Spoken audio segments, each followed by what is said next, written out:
croeso i artisaniaeth.com. Heddiw yma, fel atgof bach o'r ha, dwi am rannu'n arbrofion fewn i Dips Mediterranean, rhannu rysait tapenad. Dyn ni wedi bod yn chwarae fo, ddiweddar.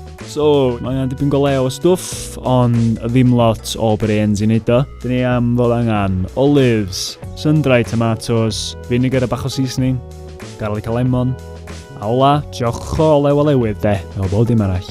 Chopping board at the ready, dwi just am daisio y sun-dried tomatoes a'r olives a'r garlleg i gyd i seis neith o blendar gymryd a taflu nhw fewn i jwg ochr uchel efo juice lemon a zest o lemon hefyd. Chi'n olwch blendar wedyn a just wysiwch bob dim at ei gilydd i greu past reit dew, so unwaith mae bob dim i topio fyny yn golew. Gewch chi just adio'r olew o lewydd sydd fewn yna tan mae gennych chi texture bach la pesto.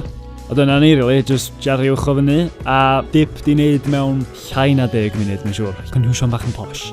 Ond da chi, mae'n neis di. Mae'n brynu car, mae'n brynu jar neis o sun-dried tomatoes. Mae'n eitha gadw dan olew yn hir iawn i chi. Gan bod yr tomatoes a lemon, efo pH isal iawn. Ideal de, tapenad mewn llai na 10 munud. So, gech chi iwsio neu bod math o bethau, really. Gech chi roed o fatha base i sauces neu cala efo pasta. So, just mwynhau o ben hun efo sleisan ddal o bara de. Fatha ni allan syrfio yn Gaeth y Glyn.